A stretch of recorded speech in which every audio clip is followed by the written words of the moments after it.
Great Wheel of Wheels. Mo sọ pé mo ti change orúkọ mi sí orúkọ ọba Òṣogbo Àtàọ̀jọ́ Òṣogbo Oyèwálé má tàn mí. Very funny. Great Wheel of Wheels náà lọ. I'm just busy. I'll talk to you after the session today. Ṣé mi? No, I'm talking to somebody else on the call. Okay. Mo ti fẹ́ máa jó nìyẹn. Tẹ́ bá mi lẹ́ máa bá mi sọ̀rọ̀ báyìí, ìgbẹ̀mù fẹ́ jábọ́ nìyẹn o.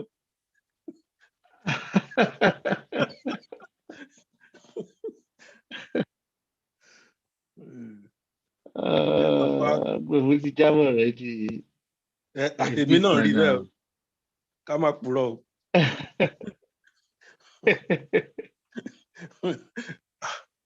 Ẹ̀gàn ni ajíbẹ̀ láti ṣe. In another 4 or 5, people will want to buy Piccadilly Square. Kí lẹ wí?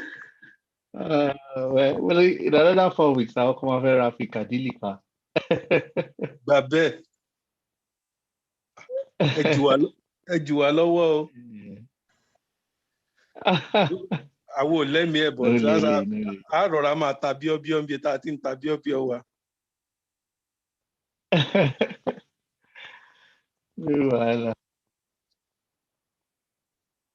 Mo rí kan náà àwọn tán fẹ́ ra Piccadilly ti yọjú báyìí o.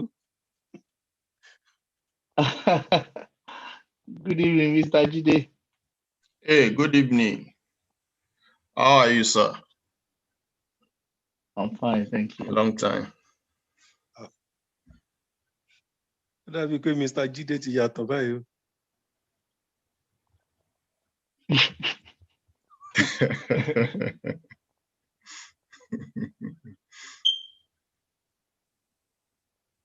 Okay, let's start. I think we have enough people joining on. Silence that voice in your head that says you're just.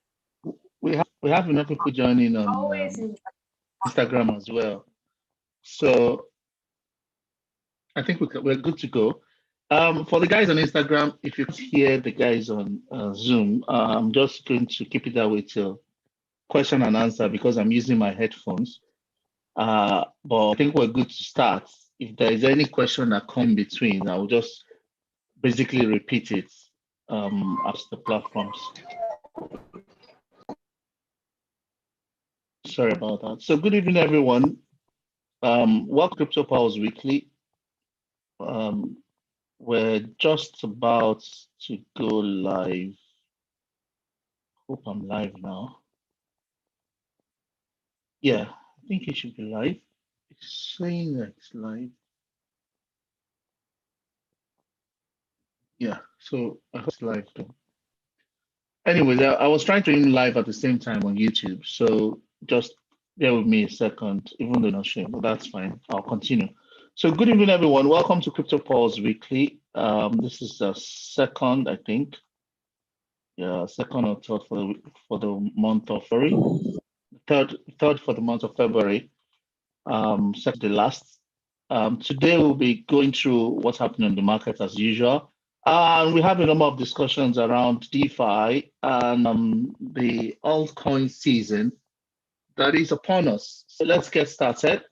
As usual, we go through our market updates covering the number of the major cryptos, and we'll go through the crypto vital signs. Then we'll go through the crypto drip, which is really the knowledge sharing part, and then we'll take question and answers. We have quite a large number of news items to go through here, and I'm practically spent like I was trying to whittle down the news items because with my head in the old day talking about the news items and not talking about anything else. So I just had to go through over and over again, try to decide which news is worthy of discussion and which is not. As you'll have noticed, my my slide is not updated. I was having a discussion with somebody about it because I was going to update my slide when I get back home because the process of making this presentation the price of Bitcoin has changed twice today, as you can see. It was showing 53,000 originally. Now we're just shy of 55,000. From my estimation, I think we're actually going to match 56,000 today. Not breakthrough, but I think we're going to touch 56,000 today for sure, because of the way the price is. So last week we were talking about 48,000, and we were talking about the psychological resistance that was at 50,000. But that is here now. And incidentally, we've not actually dipped back below 50,000 since we crossed 50,000. As at the time of speaking to you now, it's 54,100, as I can see on the side chart on my second screen. And we've not had the kind of volatility we usually will have following this kind of price gain by Bitcoin. So what that tells us is that we're practically getting into alt season. Now, I'll talk about what alt season is at the end of the session today. But alt season is, when the price action begins to affect the alternative coins outside of Bitcoin. And this particular one is quite unique because usually what happens when Bitcoin price pumps and then you have alt season, what you have is that money moves from Bitcoin into the altcoins, and then the altcoin starts to pump. But what's happening right now is, even though money has moved from Bitcoin into the altcoins markets, we have new money coming into Bitcoin, and you'll see that in all the news that we'll discuss today. So in terms of volatility, I think volatility is low, but price action is surging. In terms of regulation, we've seen last 1 week that Austria is talking about regulating cryptocurrency assets. And of course, if you are following the Nigerian CBN news saga, you will realize that they did go back on their initial cryptocurrency ban on exchanges. I think it was, in the words of Shakespeare, the stupidest thing they could have done at this time. And it's quite painful that we didn't seize up or we didn't seize upon that opportunity to liberate ourselves as a country. But that's a discussion for another day. But yeah, Nigeria's government apparently has made a U-turn on the initial ban. We have Philippines ban as well, talking about their customers or the exchanges doing KYC, just exactly the same way that bill in the United States that was passed by the former Treasury, or that was proposed by the former Treasury Secretary, Manucci, requesting that exchanges get people to do KYC. Meanwhile, I did get some complaints from some people before the call began that they can't have their money on Binance. I just thought I should address that to put people's mind at rest. There's nothing wrong with your money. Binance platform is just overwhelmed because the price of Bitcoin is going up too rapidly, and people are trying to cash in out. Everybody's FOMOing on buying. So that's why many people, if you try to log on from your phone, it might show that your wallet is showing zero amount, but it's not just to put people's mind at rest. I'll talk about that later. So Philippines Bank wants KYC just the same way Manucci was proposing last year, and we have a new round of institutional FOMO coming now because, as you will find out, North Africa's first exchange-traded funds for Bitcoin went last day. So we have new FOMO coming in, and Apex Bank silently buying without telling anyone. And we of course have liquidity crisis for both Bitcoin and Ethereum as we speak.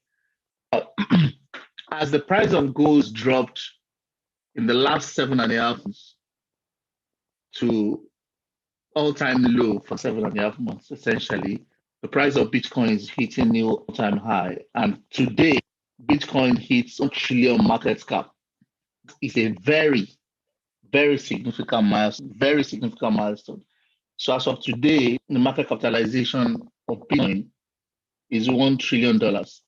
That is huge by any standard. And like I usually say, Bitcoin is going to eat gold up for breakfast, lunch, and dinner. By the end of the decade, you probably won't have any significant money in gold, because everybody will have moved their funds. The smart institutional money are moving their funds from gold to Bitcoin, and that's why gold has been dropped for the past 7.5 months. Despite the fact that they seem to have gained since the initial start of the COVID crisis, they seem to have gained at the same rate, Bitcoin leading. That has changed since MicroStrategy and Twitter's Jack Dorsey started buying Bitcoin. So now Bitcoin is showing itself to be a better inflammation hedge. Inflammation. That's the doctor in my brain. Inflation hedge and a better store of value.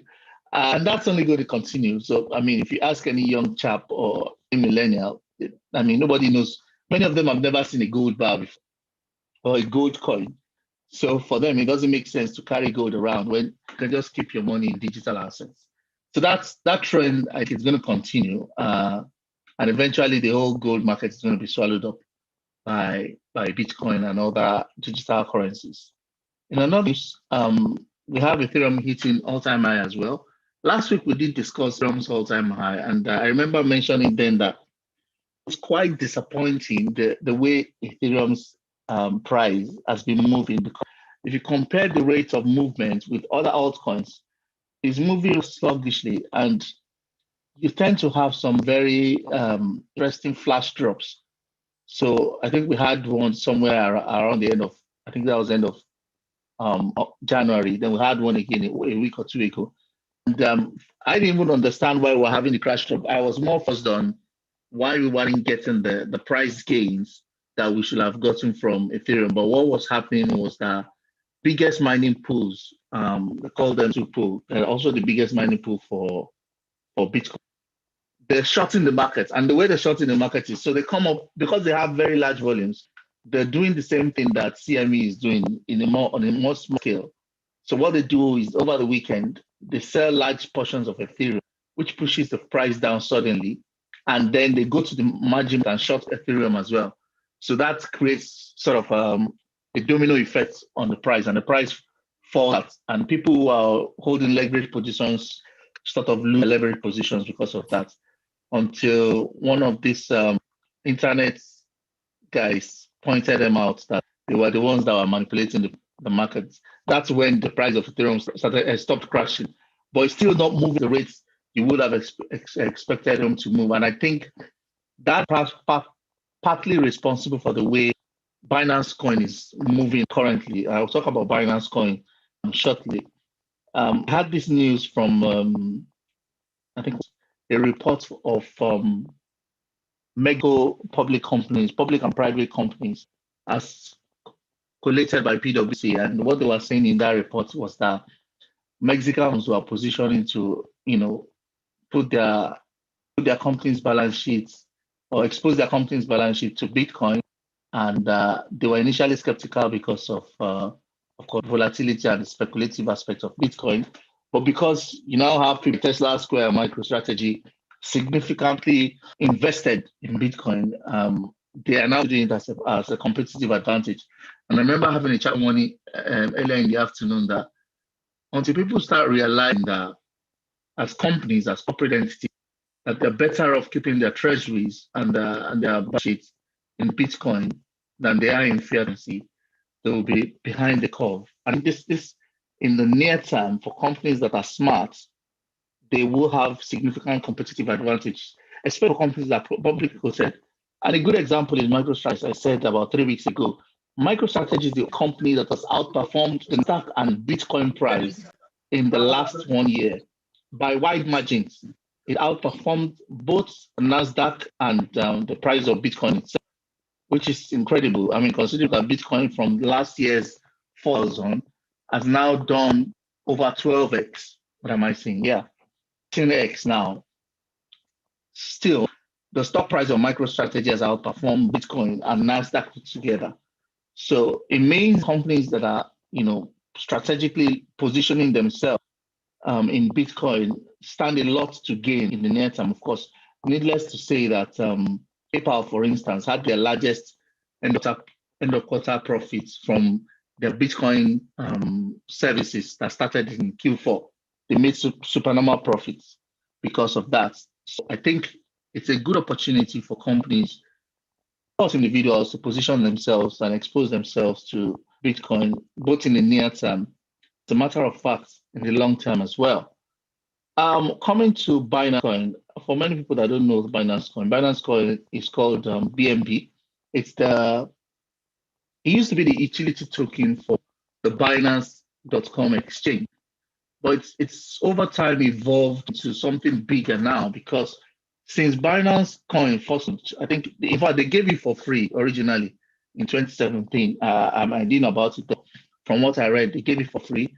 Then, it went from $6 to for the most part. Last year, it was somewhere around $10, if I remember very well. Then at the beginning of this year, it was $50. Before I started this call, I checked the price of BNB was $374. That's insane. It's done more than 20%. I mean, what am I saying? It's done more than 100% in the last 24 hours, essentially. And what is happening is that because Binance as an organization have also expanded their reach and their services over the last 3 years. So it used to be primarily the exchange. Then they started buying up decentralized exchanges like Trust Wallet. So they bought Trust Wallet, then you have YieldSwap, and then you have large amounts of DeFi projects. Then all of a sudden, because they've gone live on their own Binance chain, they upgraded their chain to be able to handle contracts and DeFi. So all of a sudden, Binance is now suddenly Ethereum 2.0 without Ethereum, actually, because what they've done is created a platform for smart contracts and for launching so many DeFi programs without Ethereum and providing gas fees as a low cost. So if you launch a project on BNB chain, likely to be paid a fraction cost as to when you launch on Ethereum. And because Ethereum has yet implemented functionalities that helps it to be scalable in terms of cost, that's supposed to happen in Ethereum 2.0. I think Binance front-run them or is front-running them by cashing in on that. So Binance is now what you can call an exchange token, like other exchange token like Crypto.com or QQcoin token. It's not like an ecosystem token like Ethereum, Cardano, or Polkadot. And that's huge because it means in addition to being an exchange token, which is an exchange utility coin, it's now a coin for DeFi on its own ecosystem. And you can see that from some of the DeFi project launch, like Cake, like Baker, like Dodo, that was launched in the last 24 hours. Credits to Jamila that told us about Dodo. I think that was yesterday or day before yesterday. And that's all. It's almost done 100% since it's launched on Binance today. So that's why Binance price is pumping. And right now it has become number 3 in terms of market capitalization. And it's definitely setting itself up as a major competitor for Ethereum. And as I said, I think we can expect to see Binance anywhere between $1,000 and $1,000 in this bull run. I don't know where it's going to end, but I think very well positioned to do that because they already have the market reach in terms of number of users, and they have the clout. So they have the funds, they have the clouds, they have the market reach. So if they want to launch coin, they have the ability to make it pump, quote unquote, like one of my favorite YouTubers will say, pumpamentals. They have the ability for the pumpamentals, which means they have the ability to make the price of any token that is launched rise very quick. So I'm watching out for Binance projects. I wasn't watching out before, but this week I'm watching out for Binance projects that are in the offing. And I expect them to do much more in terms of price performance than even existing DeFi projects. We'll talk about DeFi much as well. In terms of alt season, I just thought to show this. We're in full gear as far as alt season is concerned. If you compare the market capitalization at the peak of the last bull run, which is the arrow on the left, to where we are now, which is the arrow on the right, so sorry at the, what's it called, being cut off. The figures are being cut off. But what we have at the left here at the top was 760 billion point something. The arrow on the right is over 1.6 trillion. So we're already more than double the market capitalization of the last bull run, which is reflected in not only the price coin, but literally all the coins. And Bitcoin is still remaining, in the 60s range. So it tells that there is current flow of funds, both into Bitcoin, into altcoins. Like I've said a lot of times, usually what we have is there is flow into Bitcoin from outside before it gets into altcoins. But because you now have a lot of channels to ramp on into crypto and a lot of sophistication, being gained in the market, its ability to concurrently get directly into the altcoins. And that's exactly why the altcoins are pumping in price quickly.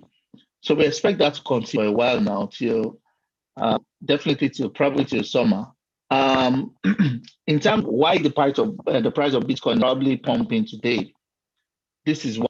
So last week I told you about the traded funds that was launched in North America through the Toronto Stock Exchange. Exchange trade funds allow investors to get exposure to a particular asset without necessarily holding that asset. It's almost like the same thing that Grayscale is doing for Grace Trust, only that for exchange funds, the customers or the investors are able to cash out at the real value of that asset, and the asset is real at risk. So it's been a struggle to get it approved in the United States, but it's definitely most probably going to happen this year. But it got approved in Canada, and now today, Thursday, the 19th, is the first day that exchange traded funds is opening on the Canadian Stock Exchange, Toronto Exchange. And as of the time of calling this, it has already done $165 million in transaction volume. I mean, considering the fact that it's probably half day in Toronto as it's done 165 in transaction volume, way above any ETF that has ever launched in the US. And considering the fact that's even in Canada, it's huge. And that's definitely the reason why the price of Bitcoin is surging. And as I said, it might probably surge to 56 or 57,000 by the end of today, because the exchange traded fund is indirectly pumping money to the cryptocurrency market for Bitcoin. So that's why Bitcoin is pumping. And like somebody asked me whether Bitcoin was going to get to 100,000, I said, definitely before the end of the quarter, guaranteed Bitcoin is going to be 100,000. I don't know when, but guaranteed to get to 100,000. Definitely. At the latest first week or second week in the next quarter. Because there's simply there's no liquidity. And there's no liquidity, no Bitcoin to sell. And in fact, by research into the price dips Bitcoin in the last 4 weeks showed that all the price dips were actually artificial prices created by the guys shorting Bitcoin on the derivatives and futures exchange. It was not as a result of people that were actually selling Bitcoin. People were not selling their Bitcoin. It was just that the derivative guys were shorting price, and that's why the price has been going down. So I'm not going to be surprised. A bit leapfrog from where it is now, which as at the time I was talking to you was 50. Oh my, it's 55 now. Yeah. So I mean, just a minute ago I was telling you it was 54 something. It's 55, 144. So I wouldn't be surprised. Actually, gets to today is Friday. I wouldn't be surprised if it gets to maybe 57 or 50 or 60 over the weekend, because usually what happens is the futures and derivatives usually try to short the price during the week, and then let's try to rebound and pump during the weekend, because then you don't have external influences like the sneeze and BACS trying to short it. And now, obviously, this North America's TF is going to pump the price to close of business today. So, and it's possible. because really there is no Bitcoins. I mean, it brought you a chart showing Bitcoin versus the supply to exchanges. You see, supply to exchanges has been literally decreasing for the past 7 months. So we don't really have a lot of Bitcoins to sell. In fact, one of my margin exchanges corroborated that fact in the last 2 weeks. So in that particular exchange, before now, transfer a maximum of 10 Bitcoins and a minimum of 0.01 Bitcoin. I just woke up like 3 days ago that 0.001 into 0.00005.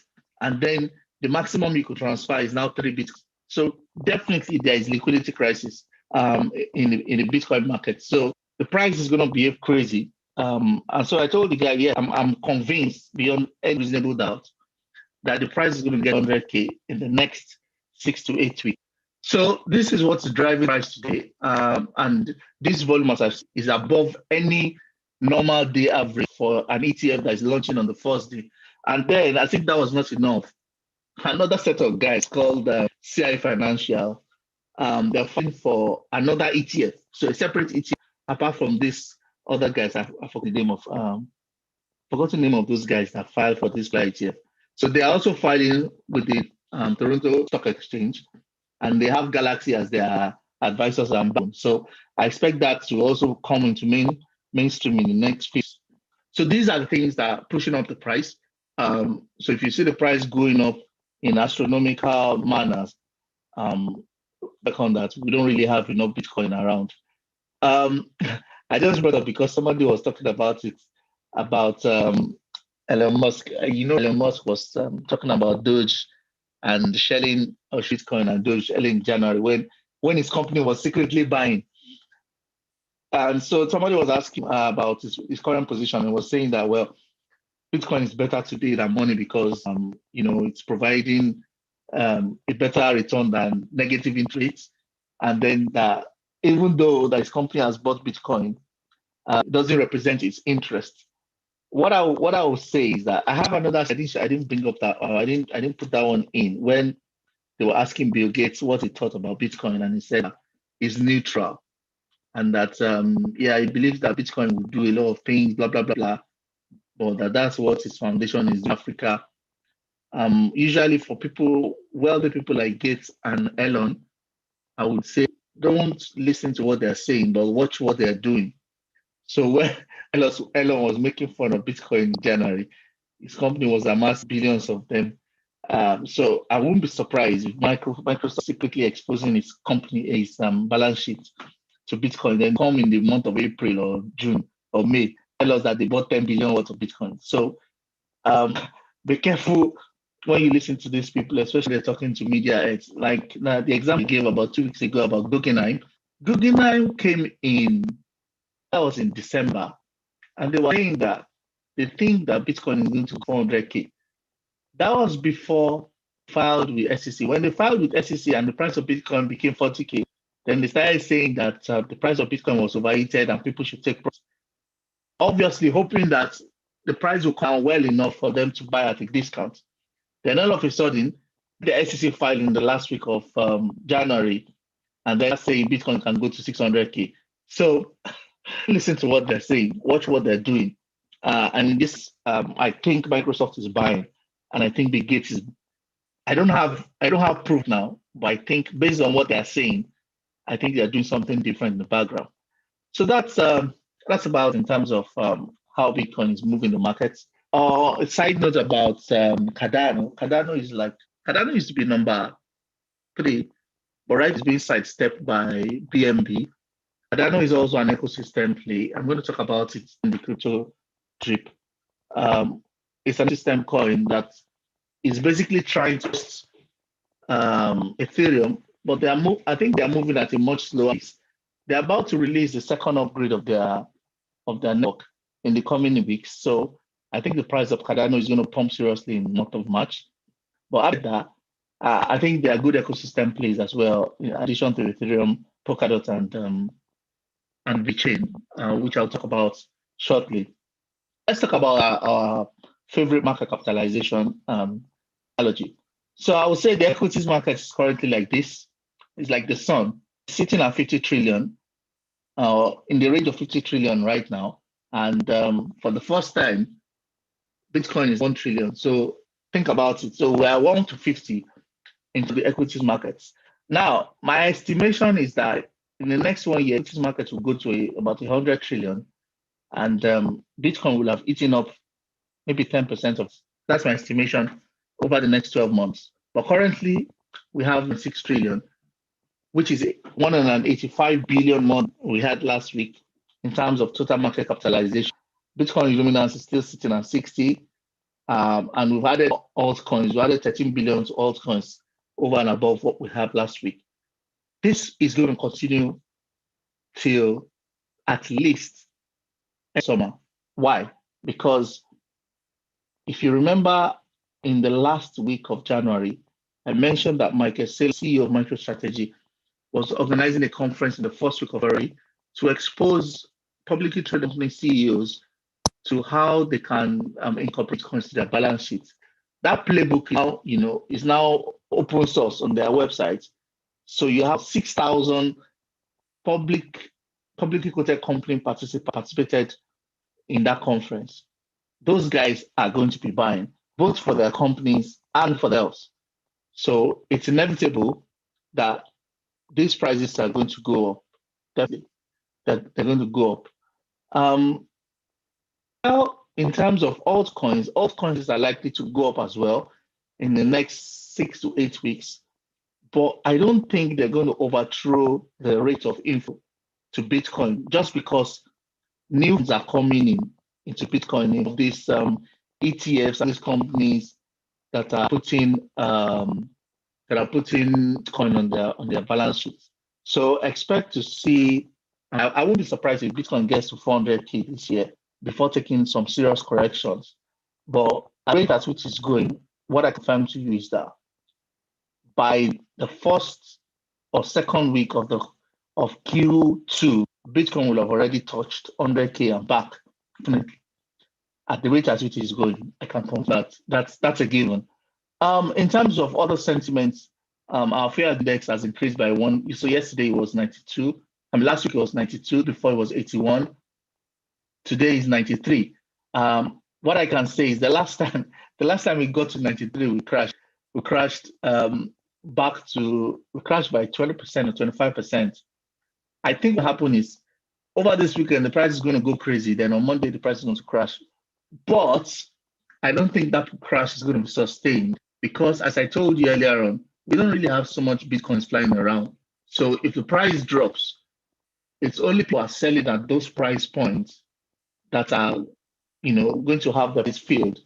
I don't think we're going to. So if the price drops, let's say from 65,000 or 62,000 for Monday, and drops to, let's say, 50,000, it will get bought up very quickly because there are really no Bitcoins to sell on the exchanges. Most of the people, in terms of institutions and high net worth individuals that are buying Bitcoin, they're buying it and taking it cold storage. They're not buying it and putting it on the exchanges. So the exchanges don't have Bitcoins to sell. That's what I'm saying. So I expect that to continue until Bitcoin gets to a very ridiculous price. Then I think things will cool off a bit. In terms of technical analysis sentiment, is the same. Nothing has changed essentially.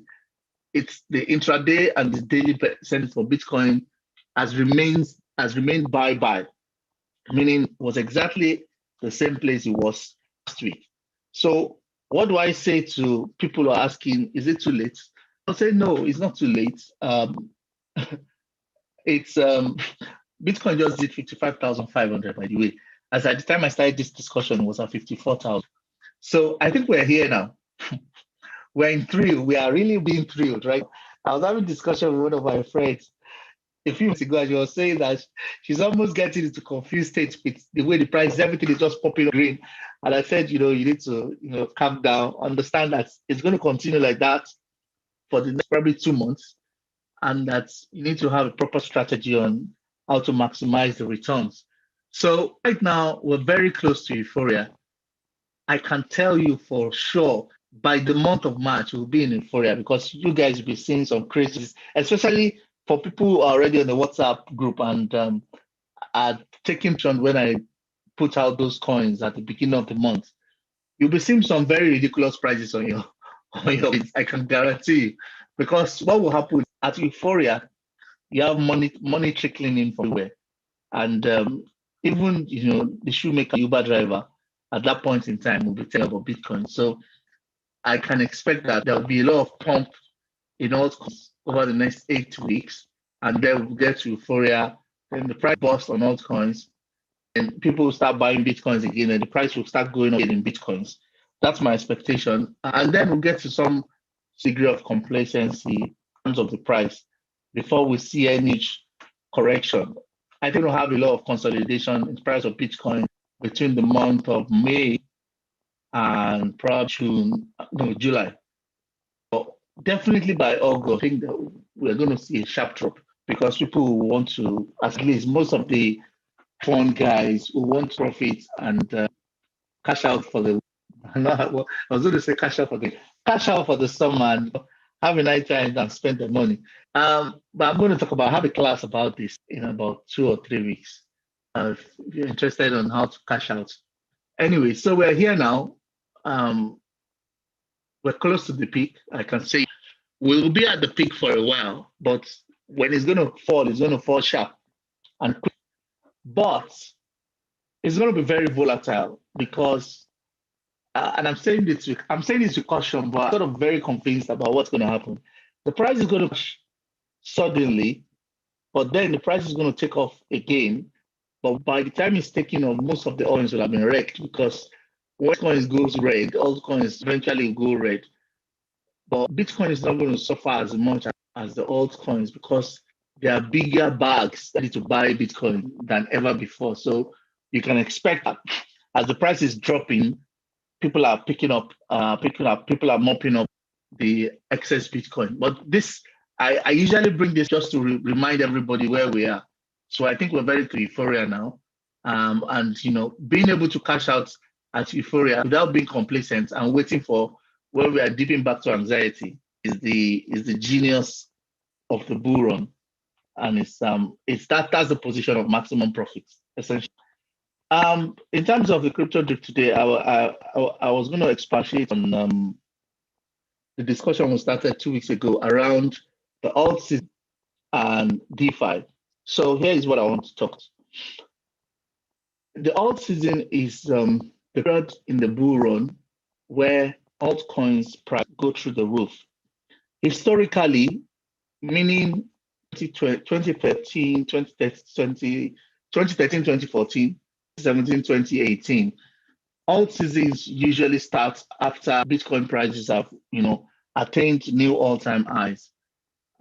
And so the recent alt season of this year happened shortly after Bitcoin got to 40,000 and started, coming down. And some of the alts started pumping.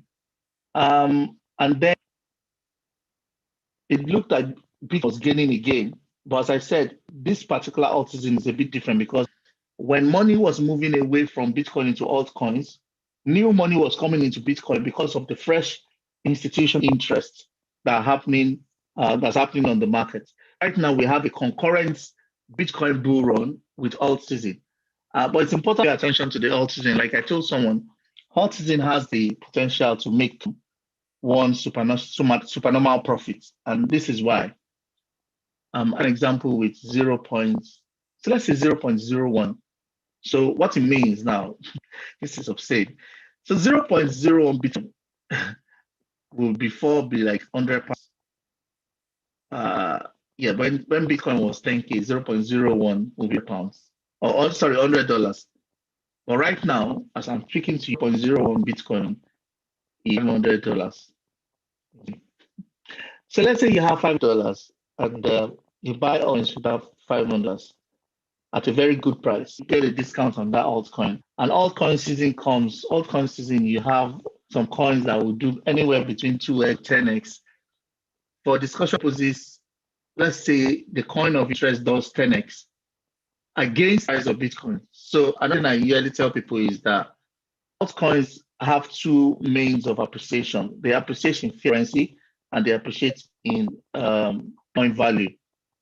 So let's say that particular alt appreciates 10 times is the value of Bitcoin, meaning instead of now being 0.01 becomes 0.1, which is 10x. At 0.1, it has moved from today's value of $500 to $5,000. If the person is a savvy cryptocurrency investor, he can to move the money at the appropriate time in Bitcoin and then wait for Bitcoin to push further. So let's say Bitcoin pushes further from 55 that today and pushes to, let's say, $110, $1,000. What it then means is that the guy has gained from 0.01, he has gained 0.1 Bitcoin. 0.1 Bitcoin has also doubled. So essentially now has 0.1 times 1. So it now has $11,000 from $500. That is the gene of profiting from the bull run.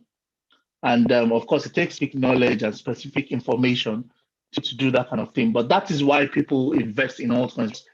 It has a potential to higher. Like they say, a big tide raises all boats. It does raises all boats and, all vessels, but the degree of raise is different. And I like to give this example because most people who have lived in Nigeria before or who are in Nigeria are able to connect with that example. And the example is, if you go to a spot at Bonny Camp, where they take boats to behind the I think American embassy, I think, when they get boat to Takwa Bay, you have different vessels there. You have the canoe that can sit like to 10 people. You have the speedboats that have various capacities. Then you have, your $10 yachts that, that wouldn't go through that road, that will have to go through Ikoyi and come out beside wharf to go to sea. Now, if you had a wave being narrated by one of the vessels coming into Tinkan or coming into Apapa Wharf, that wave is going to move the canoe more than it will move the yacht, because it's something in physics that is called displacement. They are displaced more because they have smaller volume. So the same happens exactly in the world of cryptocurrency. Altcoins with smaller market capitalization, smaller circulating supply, get moved more in price when there's capital injection, just because of the smaller volumes. So if a large cap coin like Ethereum, if you pump 1 billion into Ethereum, it's probably not going to move so much because Ethereum is already loaded in terms of market capitalization. Even Bitcoin is already loaded in terms of market capitalization. But if you talk about a coin like I was giving an example earlier in the day, like Wi-Fi. Wi-Fi has low circulating supply, very low actually. And that even as at last year, it was already selling much higher than the price of Bitcoin because there are just very few tokens available. So any price injection or capital injection, the price goes through. So that's why people invest in altcoins and look forward to the altcoin season during the bull run. So for altcoin season, they are usually thrivers. I call them new innovations. Forget the third part. They are new innovations and they are appealing themes. So for each altcoin season, there are other themes that drive that altcoin season. So the last one we had in summer of 2020 was initially driven by DeFi. Now, DeFi is decentralized finance. DeFi had been around since 2019, actually, late 2020/2019, but the underpinning theme for that particular period. And you had all sorts of DeFi projects coming up, Swap and Compound and Aave. You had Sushi, you had Hot Dog, you had both real and fake coming up around the period. So usually altcoins, that kind of hype around them. So right now, the altcoin season we're having now is like DeFi 2.0 because then that's like the first major time people are getting exposed to DeFi. What has now happened is that many of the developers and many companies have taken the template that was created Uniswap, which was a huge success, and have improved on those templates to create all sorts of platforms that are now going to be, you hear a lot about them in weeks. And on top of that, we now have ecosystems significantly positioning itself for DeFi. As I said earlier on, traditional DeFi was on Ethereum blockchain. And that was what most of the known DeFi coins that have done well have been built on. So you have things like Uniswap, SushiSwap. Those guys are literally have been built on the Ethereum blockchain. And that was why the price of Ethereum was up and the price of gas, which is transaction fee, has been going up as well. But now that you have these players like Binance, Polkadot, and Cardano, we're going to have a very interesting altcoin DeFi season, because what's going to happen is you're just going to hear project after project after project almost every week that will be launched on this ecosystem coins. So one of them is Binance Coin that I talked to you about before. The other one is Polkadot, known as DOTS. That's a ticker sign. What is I don't use the word, I don't want to use the word secluded or elusive. It's not well known, but it's actually like Ethereum, but it has more capabilities in being able to link into chain. So for instance, the Polkadot chain is able to link to Binance, and they're even working on what you call parachains, the smaller chains out of the Polkadot chain that help them to link on networks like Evocoin network. I don't want to get technical. I don't want to get technical here, but what primary problems or restrictions that was or there is on Bitcoin that you can't, up till now, can't successfully create smart contracts on the Bitcoin network because the Bitcoin network is not defined for smart contracts. So that will bring me to the next question: what smart contracts? Smart contracts are like automated programs they're like robots. That's that word. They're like robot programs trying to do various functions within the blockchain. But because Bitcoin did not cost that platform, it just came as a standard. So we look at Bitcoin, think of Bitcoin and internet on its own, also like an internet. That's the easiest way to describe it, making it too complicated for the layman. Think of Bitcoin as the internet, and think of Ethereum as Amazon, which provides e-commerce via the internet. So the technology that Bitcoin brought room for people like Ethereum to create an ecosystem that allowed to develop applications on a blockchain and use it to render services. I know I've said a lot of things there. If you've not any of my classes, we will cite like jargon, but that's the simplest way I can put it. So this altcoin season that we're going to have between February, March, and April is going to be defined by these coins. I'm sure about that, or derivatives from these coins. So we see coins like Uniswap, Aave, CRV, Banco. These are ecosystem-driven DeFi coins sitting on it. Then you have people like BNB shelling out like Yield, Baker, Cake, and many others still to come. These are ecosystem specific for Binance. Book has its own ecosystem coins as well. Some are already out, like Kusama, and some of them are just still in they're not development. They're already sitting in DeFi or DEXs, but they're not yet launched on many exchanges. If you're interested in DeFi and learning more about DeFi, I've been getting a lot of requests to have a class about it. So I'm going to set up a class in the second, I think it's the first week of March. That's the 6th. I'm going to have a class that talks about DeFi. If you're interested, send me a message or get with me. I'll tell you what the price is not going to be because it's an advanced class. You need, in fact, as a matter of fact, you have taken the first 2 classes on trading fundamentals to make sense. But if you're interested, get in touch with me and I'll sign you up. There is a bonus account for early sign up and for people who are already students of CryptoPulse. So that's about that in terms of the ecosystem play, what we can expect from the altcoins in the days and the weeks to come.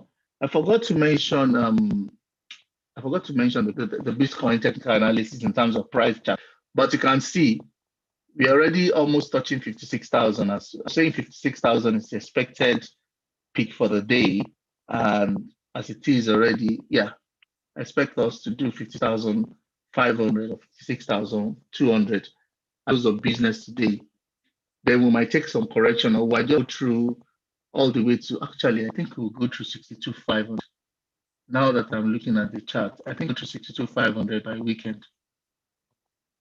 Yeah, if the current pressure continues, we'll go to 62,500 by weekend, and we can expect a correction by Monday morning. So that's all I have. If you have any questions, I'll be happy to questions now. I think we have about 10 minutes, give or take. I think I'm going to switch off my headphones so that people can hear the questions from Zoom. If you're on Zoom, you unmute your mic if you have a question. If you want to sign up, just drop your phone number in private chat, and I'll sign you up to the WhatsApp. Let me try to remove my. Yeah, change this. Yeah. So, Sadida, go ahead.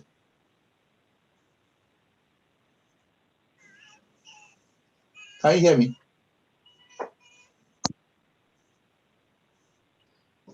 Go ahead with your question.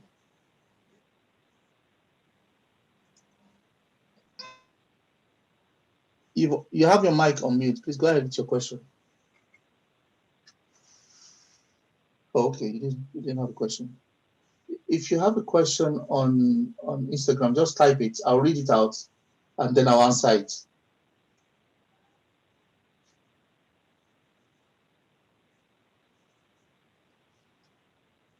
Everybody's silent today. Maybe I've said too many technical things, because the way everybody's silent means that you said that you understand everything I said, or you have no clue.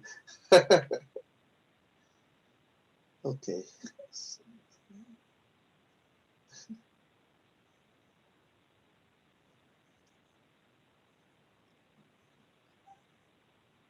Okay. I'm going to assume the best that everybody understood what I said, because the only other alternative is that nobody understood most of what I just said.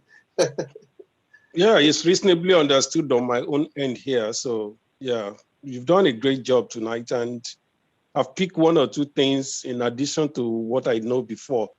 So thank you again and again. Pleasure.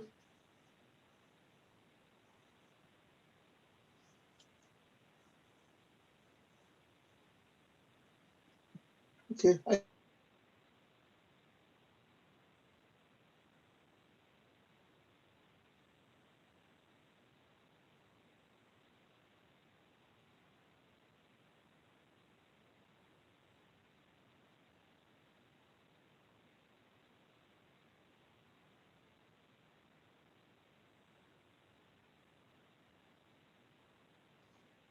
But sorry, is it still advisable to buy some of those Binance, like the cake, baker, burger, dodo, even at their current price? You want to eat burger? Yes, sir. Yes, sir. Yes, sir. Yes, sir. Yes, yes, yes, sir.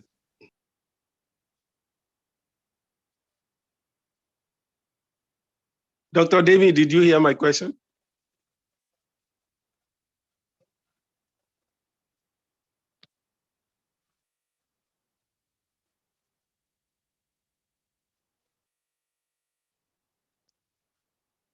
Hello, Dr. David.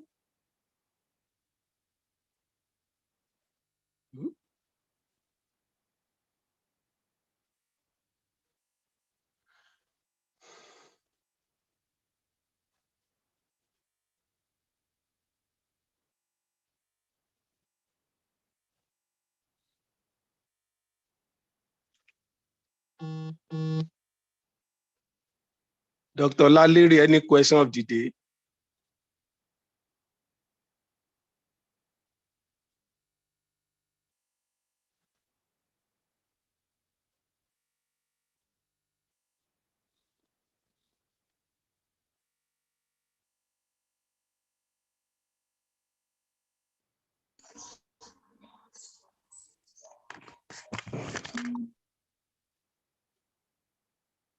Hello?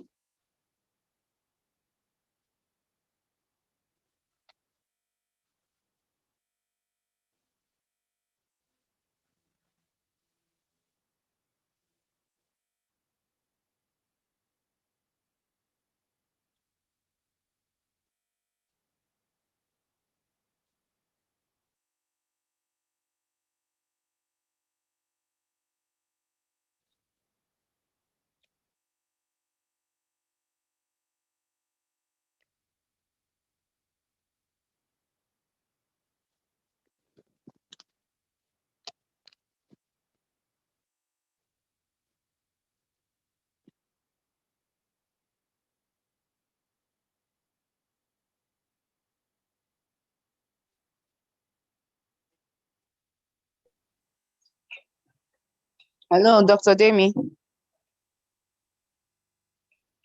Demi.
Hello?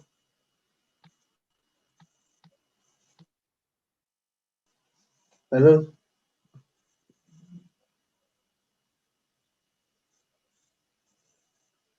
Hello, we You can couldn't hear hear me you. before? Can you hear us?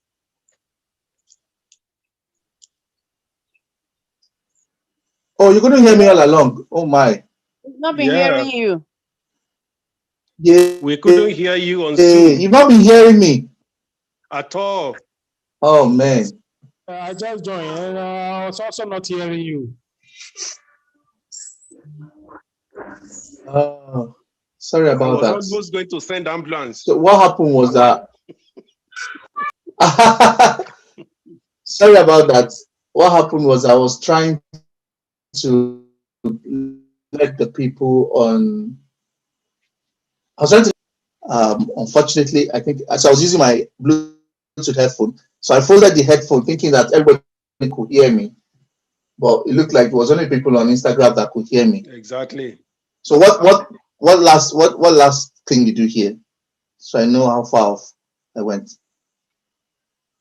Yeah, it was my appreciation that you responded to last.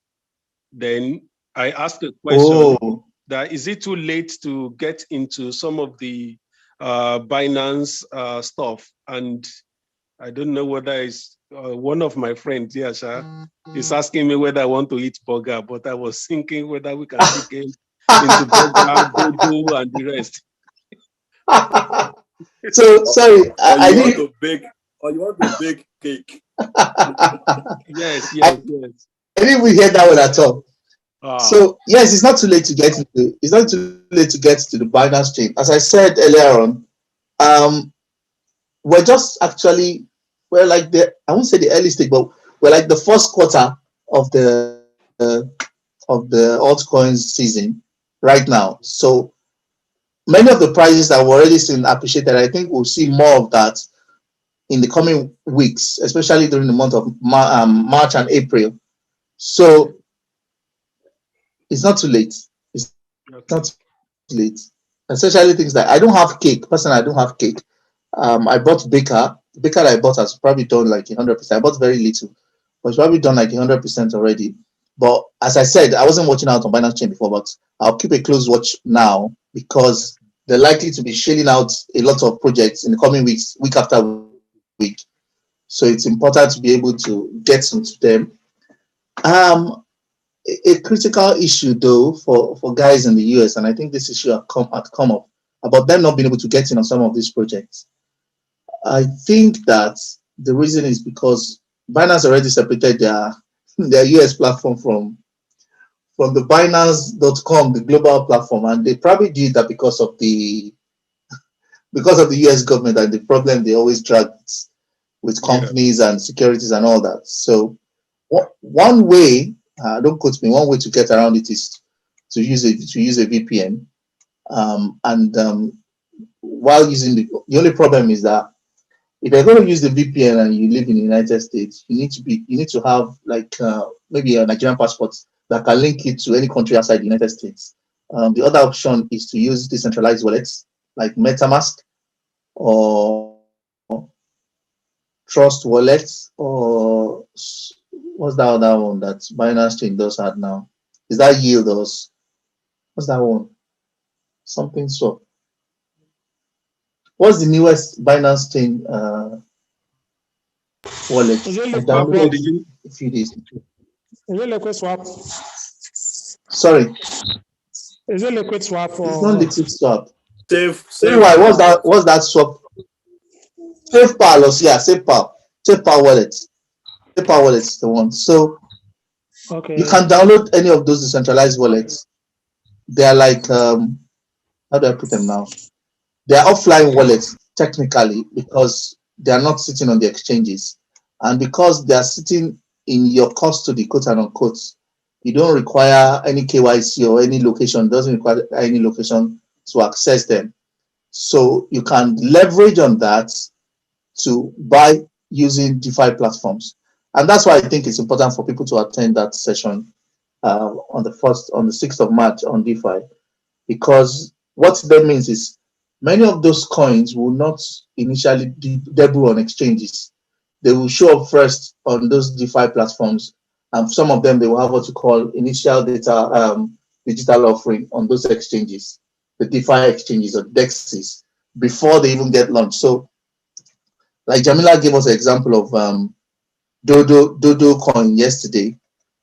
It had actually apparently launched on what's it called, on DeFi exchanges or Uniswap. I bought it on Uniswap. It launched on Uniswap, and then she just posted that she got wind that this coin is going to be listed on Binance tomorrow, and someone just said, I think we should buy it. I said, okay, let's buy like $100 and see what becomes of it.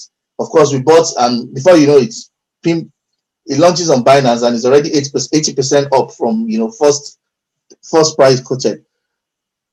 Of course, over the next 4 to 5 weeks, you can expect the price to go from anywhere between 2x to 20x because of the appreciation and because of the influx into altcoins. So it's not too late. It's not too late to get in. I mean, like somebody was asking, is it too late to get into Bitcoin now? Wait till when Bitcoin gets to 400, then you ask whether it's too late or not. So it's when you, as they say, when you wake up, it's your good morning. Okay then. Any other question? No problem, sir. Ogawale, release all these pounds. No, Deploy deploy the pounds into